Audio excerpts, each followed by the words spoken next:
아난론자얘기 보겠습니다. 그 전까지 우리가 보던 내용은 마하목갈라나 테라, 부처님의 왼팔이다, 신통제일이다. 그래서 하지만 부처님께서 신통을 남들에게, 제가자에게 보이지 말라라는 그런 금계를 두셨다. 그러면 이 시절에는 특히나 지금도 마찬가지죠. 뭔가 그러면은 내가 믿음을 뭘 보고 믿음을 일으킬 거냐? 뭐 전생인연이다. 다만 지금 저분은 뭐 땡땡 하니까 이런 거는 이제 뒤에 갖다 붙이는 뭐 그런 지말적인 요소이다. 그렇게 뭐 이야기를 할 수도 있는 거지만 어쨌든 내 관심사에 잘 들어맞으면은 눈길이 한 번 더 머물게 되고 한 번 더 보고 싶어지고 마음이 가는 거고 그러면 그런 모양으로 어쩔 수 없이 주고받는 건데 그러면 신기한 모양을 특별한 모양을 그 시대에 인정받는 이 시대에는 그러면 하늘을 나는 거다. 공중부양하는 거다. 이런 거 보여주면은 이 사람은 아라한이다. 깨달았다. 도가 있다. 그런 생각이 강한 시절이었는데 그러면 그런 특별한 능력을 지니고 있는 부처님의 제자가 그러한 모습을 보여주면 그럼 관심을 가질 테고 와서 물어볼 테고 당신은 누구를 믿고 따릅니까? 어떤 가르침을 따릅니까? 그러면은 이제 부처님께 인도할 수 있는 거니까 신통만큼 효과가 좋은 게 없는데 왜 그거를 금하셨나? 신통 때문에 더 안 좋은 결과로 이어지는 여기서 언급이 됐던 대화다따라든지 부처님을 죽이려고 했던 아니면은 목련존자 당신 스스로도 그러면은 말년에 죽을 때 편안하게 죽는 모양이 아니었다. 신통으로 인해서 사람들이 돌을 던지고 신통의 힘으로 알아서 피하겠거니. 그렇게 지금 얘기하다 보니까 저번에도 말씀드렸지만 부처님의 전생 선해 은둔 수행자일 때 그러면은 띠빵까라 부처님이 방문을 하신다고 그래가지고 사람들이 열심히 길을 닦고 보수를 하고 그러던 가운데 선해 은둔 수행자도 동참을 자기가 하겠다 그러니까 이 사람은 신통이 크니까 이제 그 어려운 일을 맡기죠. 그런데 그것을 정작 선해 수행자는 나는 부처님을 맞이하기 위해서 준비하는 일에 울력에 동참함에 있어서 신통을 쓰지 않겠다라고 하다가 이제 맡은 부분을 책임을 다 완수하지 못하고 그러면서 이제 몸을 던져가지고 구덩이를 메우려고 하니까 그때 뒷방가라 부처님이 수기를 주셨다.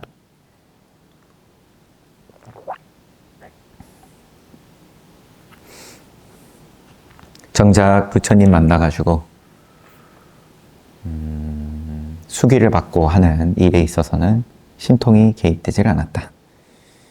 그런 것도 아마 담겨있는 코드로 볼 수 있겠죠. 아무튼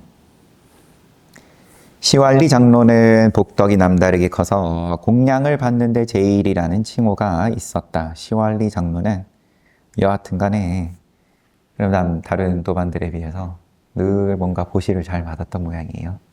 늘 복이 있었다. 태어나는 것부터 특이하게 어머니 뱃속에서 7년을 지내야 했다. 뱃속에서 이미 7년 보내고 나왔어요. 그분의 어머니인 꼴리아족의 숫바와사는 아기를 낳지 못하고 7일 동안 기절해 있었다. 잠시 정신을 차렸을 때 삼보의 공덕을 기억하며 남편을 부처님께 보내서 지금의 이 어려움을 여쭙도록 했다. 부처님께서는 2발의 예배를 올리고 묻는 그녀의 남편에게 축원해 주셨다. 꼴리아족의 선녀인 숫바와사는 편안해지거라, 병 없이 원래대로 건강해지거라. 병이 없는 건강한 아들을 낳거라. 그 시간에 집에 있던 숫바와사는 아무 탈 없이 아기를 낳았고 산보의 공덕을 더욱 믿게 되었다. 무사히 출산했음을 알리러 온 남편은 7일 동안 부처님과 상가 대중 스님들께 공양 올리기를 청했다. 다나, 공양청 올리는 게 다나, 보시 하는 거예요. 보시가 다나예요. 그런데 7일 동안 마하다나다. 그런데 그중 하루는 다른 신자가 먼저 공양을 올리기로 허락을 받은 날이었다. 먼저 그러면은 앞에 줄 서 있었다. 그는 마하모칼라나 테라의 공양 제자로 예전부터 부처님께 공양을 올렸던 적이 많았다. 부처님께서는 높은 신심으로 처음 공양 올릴 마음을 일으킨 숫바와사 부부와 날짜를 공양 올리는 날짜를 바꿔주기를 마하모칼라나 테라를 보내서 그 신자에게 부탁했다. 이 꼴리아족의 숫바와사 부인하고 그 남편은 이러한 어려움에 대해서 아기를 그러면 7년 동안 임신을 했다고 하니까, 근데 난산이었는데 그 부분을 부처님께 도움을 청해가지고 부처님께서 축원해 주심으로써 이제 편안하게 출산을 했고, 이제 거기서 믿음이 생겼는지 아니면 감사한 마음에 공양청을 올리는데 7일 동안 올리는데 연달아서 그 중에 하루가 이미 선약이 되어 있었는데 그 부분을 마하모칼라나 테라를 보내가지고 날짜를 바꿨다. 공양제자는 부처님의 부탁을 거절하지 않았다. 다만 3가지를 보증해 주시기를 청했다. 날짜는 바꿔줄 수 있는데 얼마든지 3가지를 보증해 주십시오.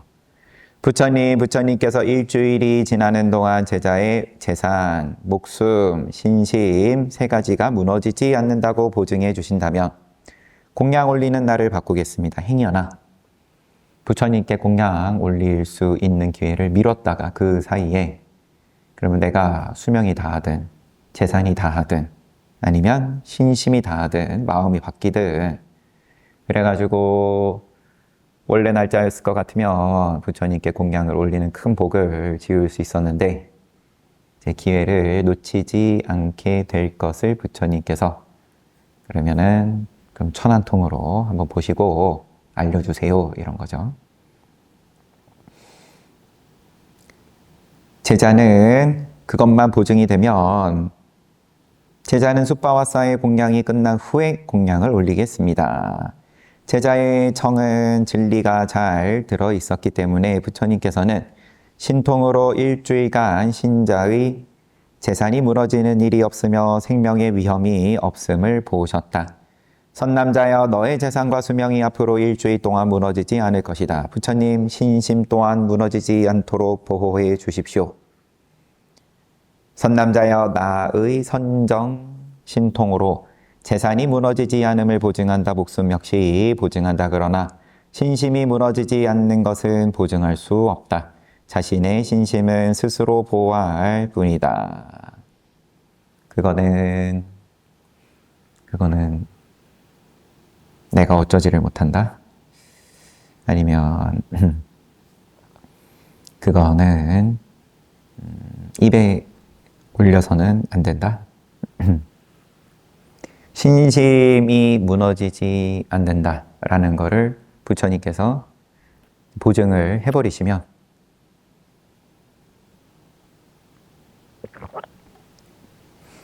그러면은 이제 얼마든지 외도들이 그러한 내용을 가지고 모함을 할 수도 있을 테고, 이 곧다마 수행자는 제가자들이 본인에게 공양청을 올리게끔 마음을 조정한다.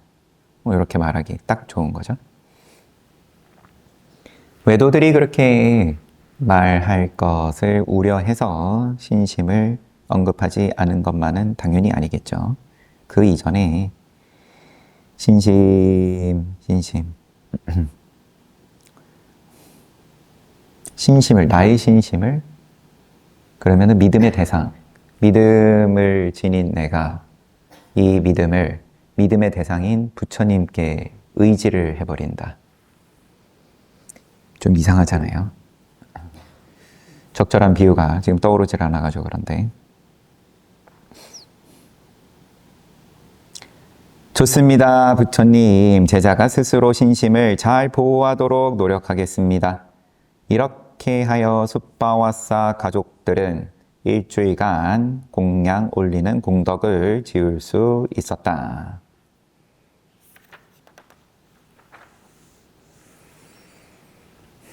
부처님을 대신하는 분, 비구들이여 까싸빠는 공양받은 4가지 시주물의 좋고 나쁨.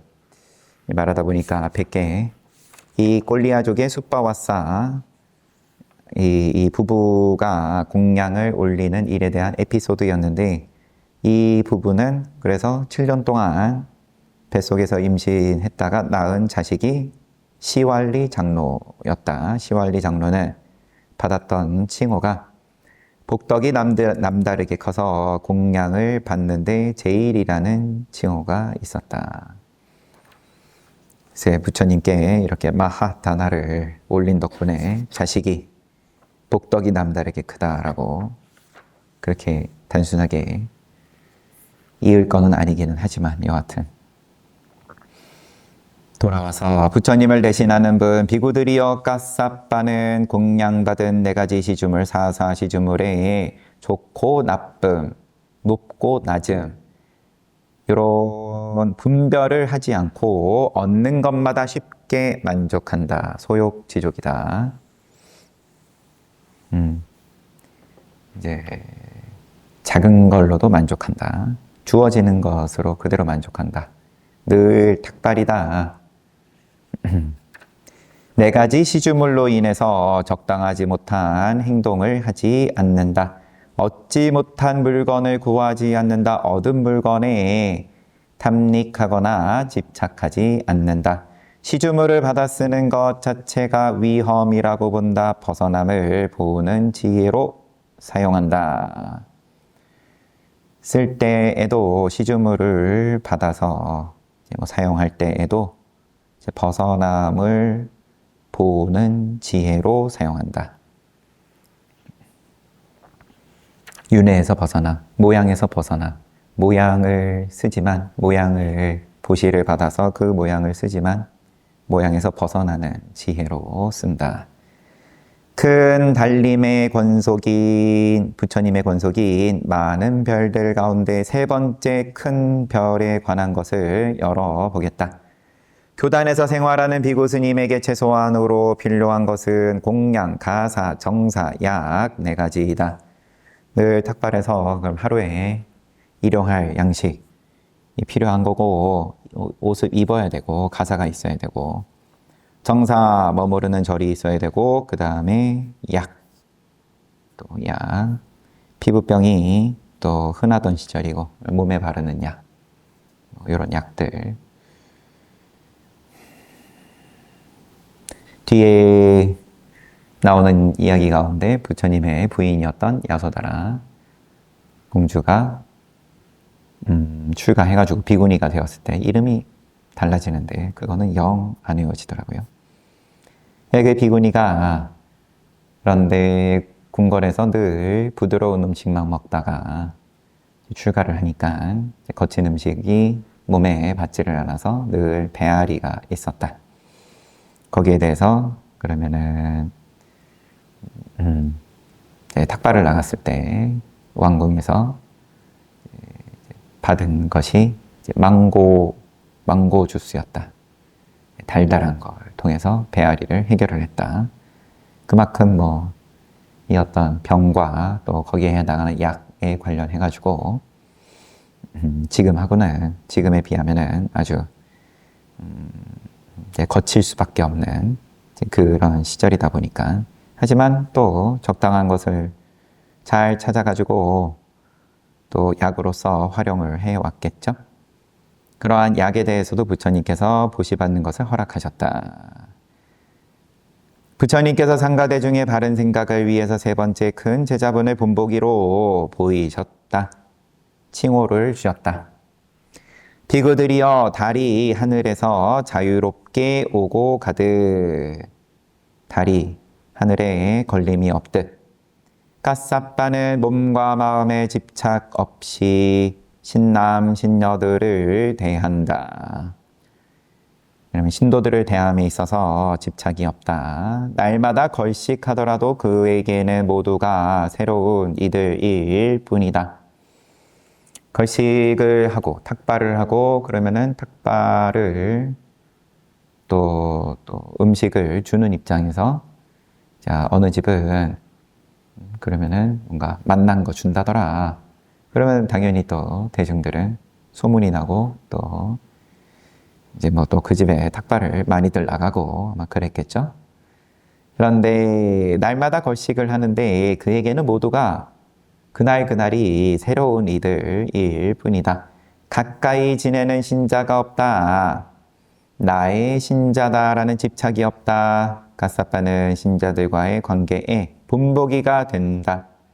부처님께 검소하고 엄격한 행, 두단과 수행, 두타행.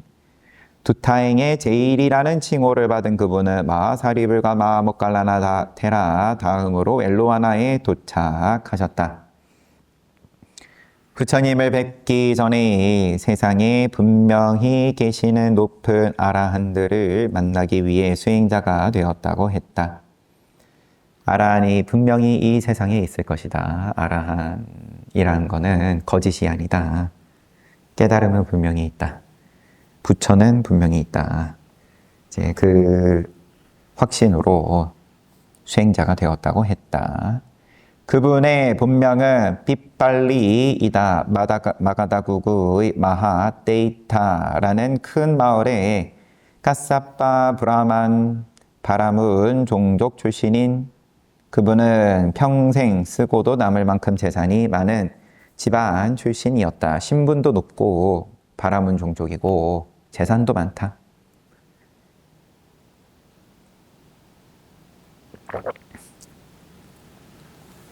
앞서서 나왔던 라다 노인을 사리불존자가 제자로 만들어주는 장면에서도 바라문이라고 하더라도 재산을 잃고 그러면은 부인과 자식으로부터 존중을 못 받고 쫓겨났다.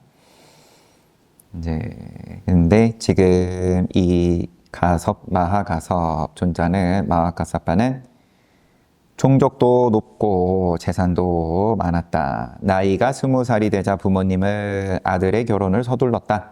자손을 이어가길 바랐지만 그분은 결혼에 전혀 마음이 없었다.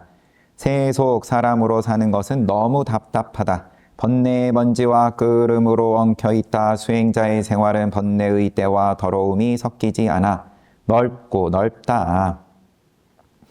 집안일을 돌보면서 수행하기란 쉽지 않다. 나는 머리카락과 수염을 깎고 물들인 가사를 입고 세간에서 벗어나 수행자의 길에 들어서리라. 그러나 부모님은 기회가 날 때마다 아들에게 결혼할 것을 요구했다. 이제 형제가 없었던 거겠죠. 그래서 그분은 귀를 조용히 하려는 생각으로 세상에 있을 수 없는 아름다운 여자를 황금으로 만들어 보여주며 이만큼 아름다운 여자라면 아내로 맞이하겠다고 했다. 그러나 그분의 의도는 어긋나 버렸다. 황금 여인상을 싣고 신부를 찾아 나선 8 바라문이 신부를 구하는 데 성공한 것이다. 마따라싸 구구의 꽃띠아 종족 출신 바따라는 여인이 황금상보다 더 아름다워서 황금상을 예물로 주고 결혼을 성사시켰다. 이제 요런 장면들은 이제 간간이 있죠. 기타 태자, 대따와나 정사 지을 때, 자기 이 동산은 절대 안 팔겠다. 그냥 이렇게 좋게 이해하면 되는데, 이 동산을 황금으로 깔더라도 나는 팔지 않겠다. 이렇게 얘기를 해버리니까, 그러면은 가격이 책정된 거다. 황금 깔아라. 이렇게 되면서 팔 수밖에 없게끔. 여기도 이제 자꾸 귀찮게 하니까 황금 여인상을 만들어가지고는 이만큼 아름답지 않으면은 입 다물어라. 더 이상 결혼 얘기 꺼내지 말라고 했더니만은 진짜 그 황금 여인상, 심지어 그 이상 아름다운 신부를 구해왔다. 그분을 원하지 않았던 일과 맞닥뜨렸지만 포기하지 않고 편지를 썼다. 누이 받다여 나는 머지않아 수행자가 될 것입니다. 그러니 누이는 당신에게 어울리는 종족과 재산을 가진 다른 사람과 결혼하기를 바랍니다. 편지를 썼어요. 나는 관심 없으니까 괜히 나한테 시집 와봤자 나는 다 던지고 어차피 출가할 건데 그러면은 곤란해지는 거 아니냐. 그러니까 애초에 그냥 결혼하지 말자. 그러나 이때도 원치 않던 일에 부딪히고 말았다. 이쪽과 저쪽의 심부름꾼들이 도중에 만나서 서로의 편지를 읽어본 것이다. 양쪽의 편지 모두 결혼을 거절하는 내용임을 안 심부름꾼들은 편지를 태워버렸다. 심부름꾼의 위치가 그렇게 낮지는 않았던 모양이죠. 뭐 집사나 뭐 이런 거 일런지 글자도 아니까 편지를 뜯어서 볼 수 있었을 테고, 그러고 이렇게 어떤 뭐 이런 주관적인 판단으로 편지를 태워버릴 정도였다고 하니까 그냥 한국말로 심부름꾼 수준은 아니었던 걸로 보이고요. 편지가 제대로 전해져가지고 결혼이 성사가 안 되면은 그러면은 지금 이 심부름꾼이라고 언급이 된 이 두 명이 책임을 나눠야 될 정도로 그래 그 정도의 위치는 올라가 있었던 거겠죠. 그러니까 야 이거 일이 잘못되면 큰일 나겠다. 그래서 우리 그냥 편지 이제 보내지 말자 서로. 결국 어떻게 해서든 피하고 싶었던 결혼이 이루어졌다. 부모님의 소원대로 가정을 이루었지만 잘 때는 가운데에 꽃타래를 세워놓고 잤다. 부부로 지내는 동안 꽃타래는 어느 한쪽으로도 기울어진 적이 없었다. 세월이 흘러서 부모님이 모두 돌아가시자 그분은 마가섭 출가 전에 그분은 집안의 일을 물려받았다. 하루는 그분이 논가리 하는 것을 보러 갔을 때 쟁기 아래 드러난 벌레들을 새들이 와서 쪼아먹는 것을 보고 탄식했다. 흙을 갈아엎으니까 거기서 벌레가 나오고 이제 새들이 그거 쪼아먹겠다고 모여들고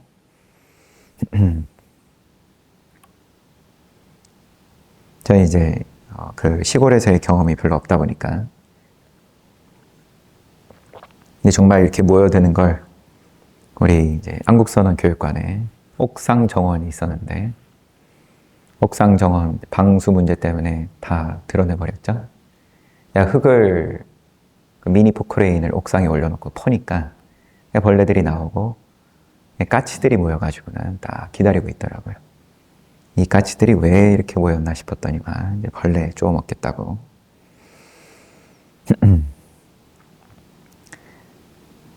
하루는 그분이 농가리 하는 것을 보러 갔을 때 이제 집안 가업이니까 쟁기 아래에 드러난 벌레들을 새들이 와서 쪼아 먹는 것을 보고는 단식했다. 남의 목숨을 죽여서 먹는 여기에 누구에게 책임이 있는가? 이렇게 논가리를 하는 건 그러면은 이제 집안의 비즈니스인 거고 농사 지어가지고 사람이 먹는데 사람이 먹기 위해서 다른 생명이 죽는다. 이 책임은 그러면 누구에게 있냐? 도련님 농사를 짓는 일이니 도련님에게 책임이 있습니다. 한 일꾼이 대답했다. 사실 새가 먹는 것은 새의 업일 뿐 일꾼이나 논의 주인인 그분의 업이 아니다. 그러나 이 말에 크게 두려움을 느낀 그분은 재산을 모두 부인 밧다에게 주며 자신은 수행자가 되겠다고 했다. 밧다는 재산을 받지 않았다. 쌀을 말리는 마당에서 그녀 또한 큰 두려움을 만났던 것이다. 부인도 집에서 이제 같은 줄거리로 뭔가 그러면은 이 어떤 생명에 대해서 근본 문제에 대해서 크게 의심이 들었다. 내가 그러면은 이 몸, 이 한 생명을 유지하기 위해서 다른 생명을 취하는 것이 이게 그러면은 괜찮은 거냐?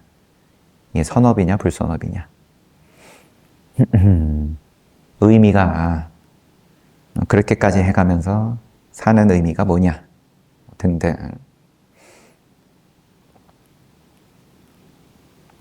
두 사람 모두 수행자가 되어서 숲으로 함께 떠났다. 갈래길에 이르렀을 때 앞서가던 마합가삽밖에서 걸음을 멈추고 바다에게 말했다. 누이 바다여, 우리는 수행자가 되었습니다. 전처럼 함께하는 것은 적당하지 않습니다. 여기서 헤어지는 것이 좋겠습니다. 두 길 중에서 좋은 길을 고르십시오. 당신은 오른쪽으로 가십시오. 저는 여자이니 왼쪽으로 가겠습니다. 바다가 두 손을 모아 앞장 올리면서 말했다. 이것이 마하가사파 테라가 수행자가 된 모습이었다. 홀로 수행자의 길을 가게 된 그분은 부드럽고 아름다운 천으로 대가사를 만들었다. 집에서 나올 때 만든 거겠죠. 세상에 분명하게 있는 아라한 삼마삼부타를 마음에 그리며 여행을 떠나 라자카하와 날란다 사이에 이르렀다. 바후푸타라는 큰 보리수 근처에서 부처님을 뵙게 되었다. 예, 부처님이 이제 마하가섭은 마중을 나가신 겁니다. 다른 제자들에 비해서 이게 또 좀 다른 어떤 모양인 거죠. 4분의 3 요자나만큼 부처님께서 일부러 마중 나가셨다. 1요자는 하루에 걸을 수 있는 거리, 그러니까 하루에 걸을 수 있는 거리에 4분의 3만큼은 멀리 나간 거예요. 부처님께서 맞춰서 이제 와 계셨던 것이다. 그분은 부처님의 빠두마 연꽃 같은 두 발의 예배를 올리며 여쭙다. 복덕과 지혜가 부족하신 부처님. 그러고 보니까 여기서는 보자마자 바로 부처님인 줄도 알아보고 믿음을 내네요. 부처님께서는 저의 스승이십니다. 저는 부처님의 제자입니다. 가사빠여, 너와 같은 믿는 마음이 가득한 제자의 예배를 모르면서 아는 척하는 이가 받는다면 머리가 갈라져 땅에 떨어질 것이다. 사실대로 보고, 나 열애는 사실대로 보고 알았기 때문에 너의 예배를 받을 수 있다. 나 열애는 너의 예배를 받고도 터럭 하나 놀라지 않는다. 이렇게 머리가 쪼개진다는 표현도 한 번씩 나오죠. 한 번씩. 그런데 가사빠가 굉장히 정성을 다해서 그러면 부처님께 예배를 올린 거겠죠.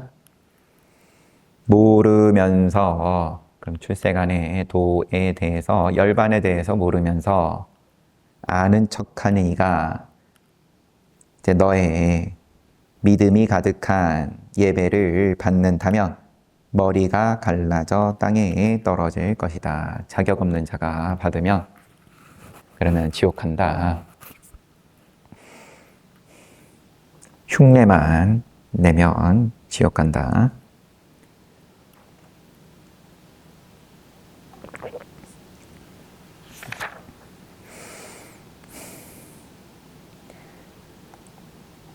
가사빠여, 너는 높은 가문에서 태어나 자존심과 교만이 매우 크다.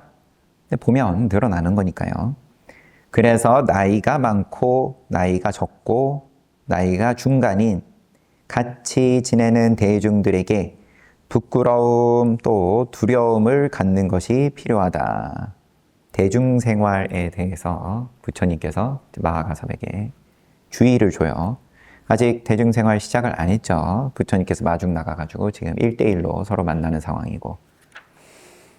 가사빠여, 너는 견문이 너무나 많은 사람이다. 그래서 누가 법을 설하든 귀 기울여 듣는 것이 필요하다.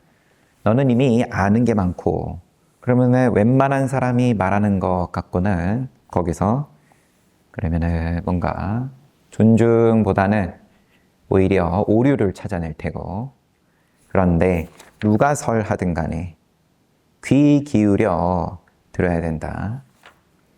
까싸빠여 너는 매우 아름다운 사람이어서 자신의 몸을 좋아한다. 그래서 몸의 32가지 부분에서 생기는 행복한 느낌을 알아차리는 것이 필요하다. 이 몸의 아름다움이 너무 당연해가지고 평생 그렇게 살아온 걸 테니까 그 몸의 32가지 부분에서 생기는 행복한 느낌을 알아차려야 된다. 이로써 그분께서 비구가 되는 일이 갖추어졌다. 그러나 비구가 된 다음 일주일 동안 번뇌를 빼어버리지 못하여 사람의 음식을 먹었다. 번뇌가 남아있는 상태로 공양을 먹으면 사람의 음식을 먹는 거고, 8일째 되는 날 모든 번뇌와 집착을 벗어나 아라하타 팔라 아라한과가 분명해졌다. 마하가사빠테라는 아라한과에 오른 후 나무 아래에 자신이 입고 있던 대가사를 4번 접어서 부처님께 앉을 자리를 마련한 후 여쭈었다.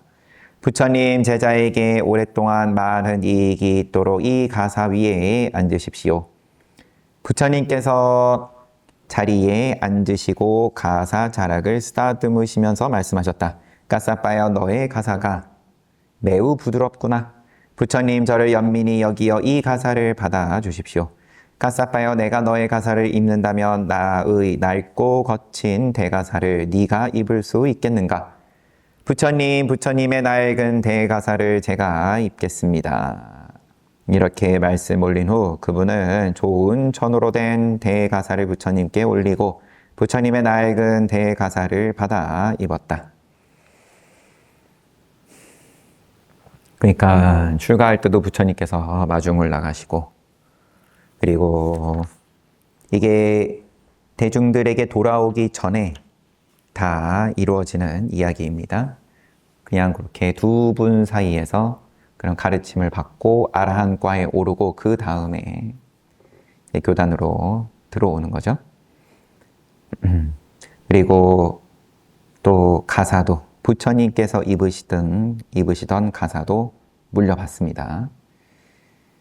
부처님, 제자에게 오랫동안 많은 이익이 있도록 이 가사 위에 앉으십시오. 앞에 본 거고.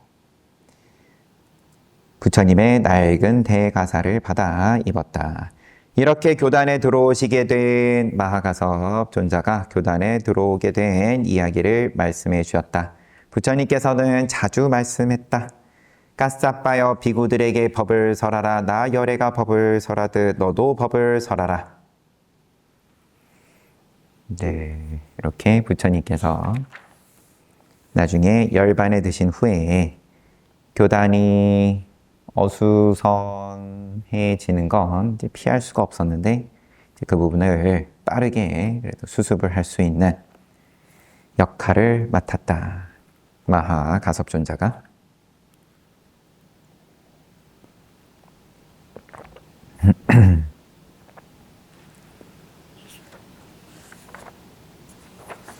동생 난다와 천녀. 동생 난다, 부처님의 배다른 동생이고, 그 다음에 왕위에 오르는 행사에서 또 본인이 결혼을 하는 행사 가운데 부처님께서 그 행사에 낮추셔가지고는 동생을 데리고 가버렸다. 바루를 손에 안겨준 다음에 그냥 정사로 돌아가 버리시니까 이러지도 저러지도 못하고 동생 난다는 그 바루 들고 졸졸졸 따라간 것이 정사까지 따라갔다. 그리고는 거기서 난다여 너는 비구가 될 수 있겠는가? 3번인가 반복해서 물으시고 난다는 망설임 끝에 비구가 되었는데 당연히 자기가 깊이 발심해서 비구가 된 것은 아니다 보니까 이제 계속 괴로운 거죠. 혼란 속에 있는 거죠. 계속 귓가에는 결혼을 막 하기로 했던 잔앞바다 깔려니 공주의 목소리가 맴돈다. 어느 때 숲에서 수행하는 난다를 볼 수 있으려나 어느 때 누더기 가사를 입는 난다를 볼 수 있으려나 어느 때에 크고 작은 집을 가리지 않고 걸식하는 난다를 볼 수 있으려나 어느 때 깜마 오용락의 허덕임이 없는 난다를 볼 수 있으려나. 차제걸식, 차제거리, 반사흘수이사 뭐 이렇게 나가죠. 차제거리, 집을 비구들이 탁발을 할 때는 요 집, 그 다음 집, 그 다음 집 이제 순서를 건너뛰지 않는다. 탁발에서도 순서를 건너뛰면 안 된다. 이건 뭐 당연하죠. 맛있는 거, 맛집 골라다니면 탁발하는데 탁발의 의미가 없죠. 별점 보고 비구들 사이에 그러면은 야 어느 집이 어쩌고 저쩌고 그런 것 때문에 탁발 때문에 늘 이제 여러 가지로 말썽이 일어나고 말썽이 일어나고 이제 그러면 또 계율이 생기고 그냥 탁발과 관련해가지고 계율이 이제 계율의 개수가 이제 상당한 거죠. 먹는 문제 가장 어떻게 보면 이제 본능에 해당한 거죠. 우리 인간의 늘 이제 비유로서 인간은 인천의 스승이다. 인간과 천상의 스승이다. 부처님께서는 천인사. 그래서 우리는 자꾸 이제 인간과 이제 또 천인하고 우리는 은근슬쩍 같이 묻죠. 네, 인간은 한 발은 천상에 걸쳐 있고 한 발은 이제 축생에 걸쳐 있다. 축생에 걸쳐 있는 걸 자꾸 깜빡깜빡 하니까 점수를 자꾸 후하게 주는 거죠. 인간에 대해서.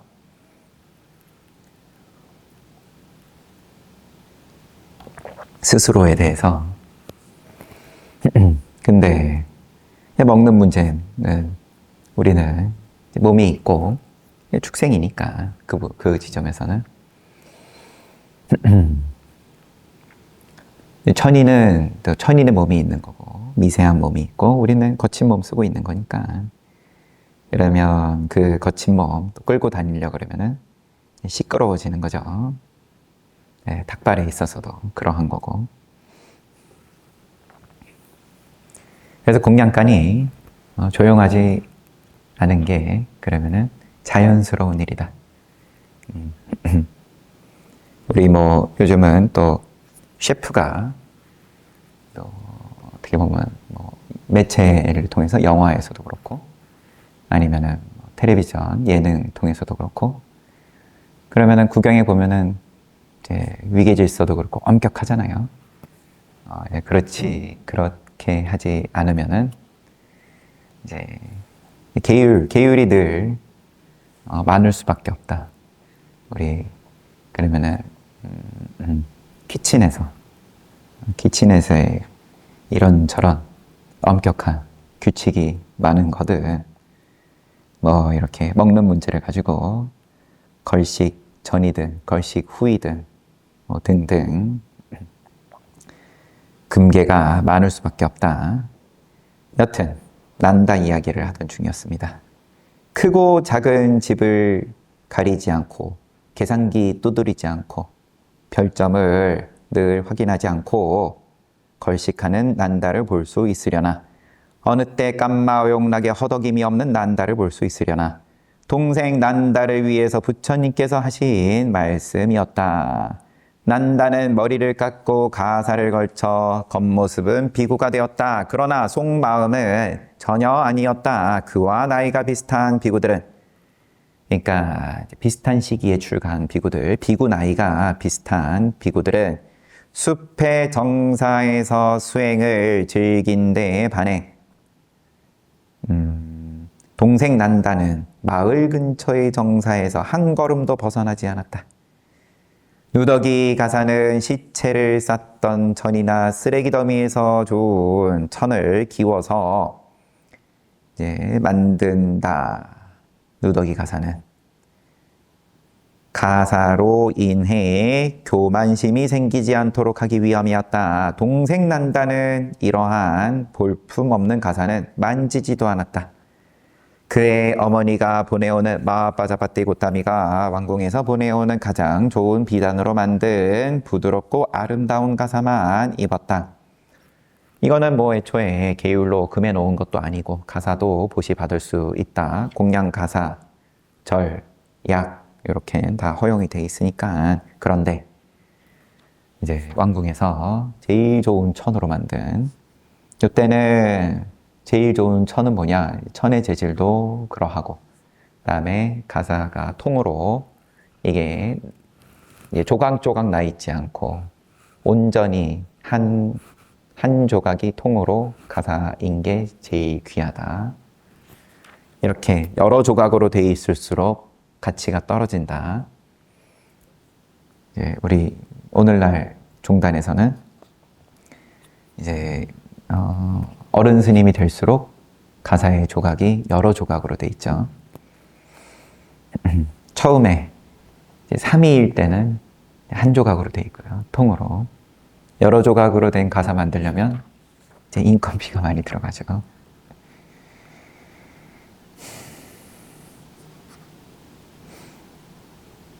왕족의 집, 높은 대신들의 집, 거부장자의 집 등 좋은 음식을 보시받을 수 있는 곳에서만 걸식했다.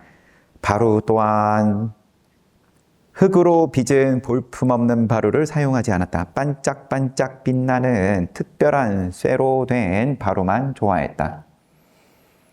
이제 모양을 낼 수 있는 한 최대로 내는 중이에요. 계율을 어기지 않는 선에서 뭐 가사가 됐든 바루가 됐든.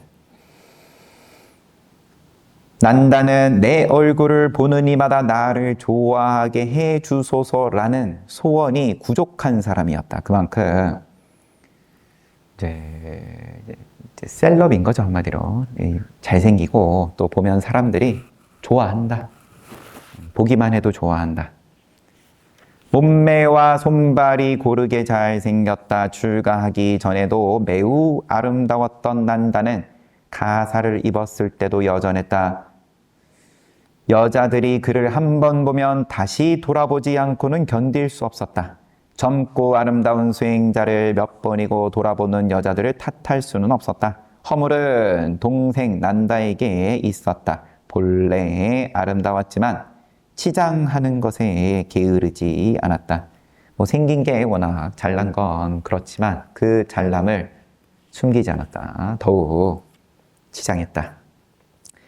비구들은 근심 덩어리이며 손질할 일이 많은 머리카락을 깎아 길이가 손가락 2마디를 넘지 않도록 정해져 있었다. 사실 손가락 2마디는 제법 길잖아요.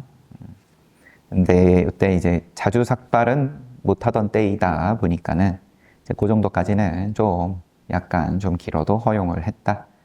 동생 난다는 이 계율을 지키는 것만큼은 다른 비구들보다 훨씬 뛰어났다. 다른 이들은 한 달에 한두 번 깎았지만 난다는 한 달에 5번씩 삭발했다.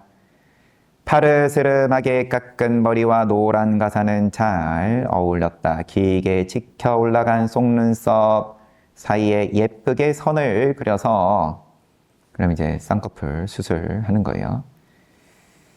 그려 넣어서 눈동자가 샛별처럼 빛났다. 얼굴에 가루 지분을 바르기도 했다. 굉장히 앞서 나갑니다.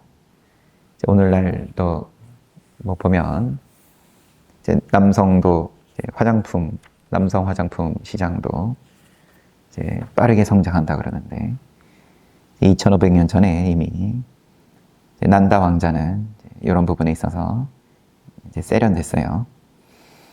부처님께서는 마음대로 지내는 동생을 엄격하게 막지 않았다. 뭐 이미 출가할 때도 마음이 그러하니까 좀 봐주는 거죠. 또 시간을 기다려주는 거고. 그러나 난다가 아무리 치장하더라도 왕궁에서의 호사스러움에는 비할 수 없었다. 아무리 생각해도 왕궁에 다시 돌아가고 싶었다. 어떤가 난다여 이 교단의 생활에 만족하는가? 난다가 가는 곳마다 이러한 질문이 끊임없이 쏟아졌다. 하고 다니는 거 보면, 그리고 얼굴 표정 보면 얼마나 지금 교단에서의 생활이 재미가 없는지 뻔히 보이니까, 그럼 대중 스님들이 아니면은 또 선배 스님들이 그걸 또 한 번씩 짚어줘요. 이러한 질문이 끊임없이 쏟아졌다. 한두 번은 모르는 척 할 수 있었지만 결국은 마음속에 있는 그대로 모두 인정할 수밖에 없었다. 난다여, 부처님 말씀이에요. 난다여, 이 교단에 실증 난다고 한 것이 사실인가? 장면이 전환돼가지고 동생이 실증을 낸다는 소문을 들은 부처님께서는 난다에게 물으셨다. 사실입니다, 부처님. 제가 교단에서 지내는 것이 지루합니다. 수행자의 생활을 못하겠습니다. 계를 반납하고 다시 왕궁으로 돌아가고 싶습니다. 저 그만둘랍니다. 제가 형님의 바루를 안고 왕궁에서 나올 때 잔앞바닥 깔려니 공주는 머리를 빗고 있었습니다. 반쯤 빗은 머리를 한 손으로 거머쥐고 울먹이며 저에게 빨리 돌아오기를 당부했습니다. 이 소리가 제자의 귀에 맴돕니다. 이제는 돌아가고 싶습니다, 부처님. 참 이 머리카락이 여튼 또 한번 언급은 되지만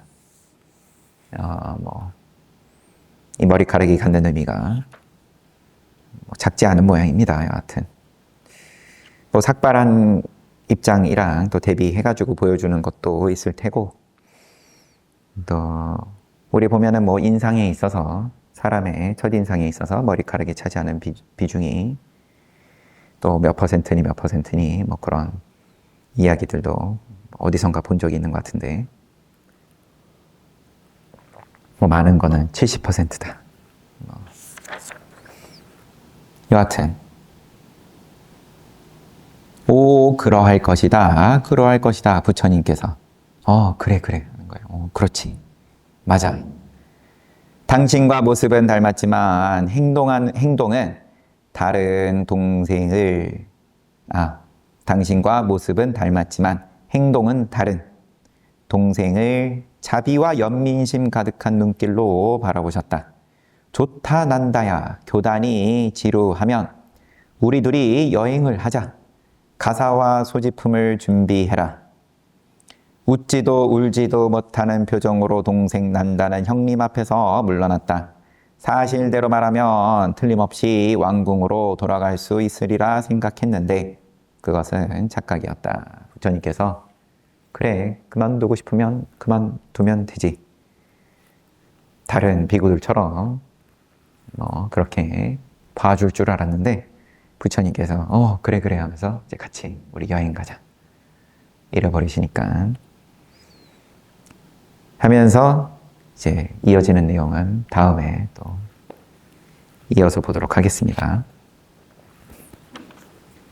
네, 궁금하죠? 내일 또 오시면 돼요. 그러면 이런 장면에서도 그렇고 부처님께서 난다는 굉장히 좀 잘 챙겨주는 거예요. 어떻게 보면 다른 비구들에 비하면 나간다 그러는데도 그냥 나가게끔 놔주지를 않고 붙잡으시는 거죠. 사실상 시절 인연이 되었음을 보시고 당연히 이 체질을 아는 입장에서 지금은 이제 데리고 한번 내가 가르침을 주면 그러면은 성인의 과에 오를 수 있는 타이밍이 되었다. 이런 거를 이제 보고 지금 이런 모양을 동생 난다에게 쓰시는 거죠. 그동안은 쭉 내버려 뒀다가 이제 그만큼 이제 뭔가 차오를 만큼 차올랐다. 한번 터질 때가 됐다. 아니면 익을 만큼 익었다.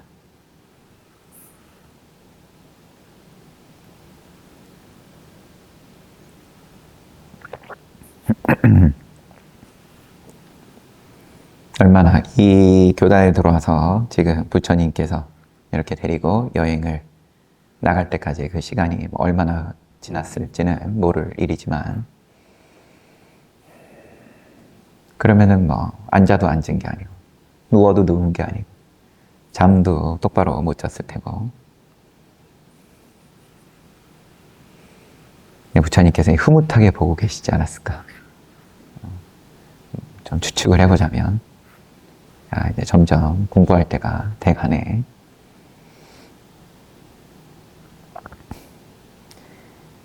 잘 봤습니다. 그러면 또 공양 맛있게 하십시오.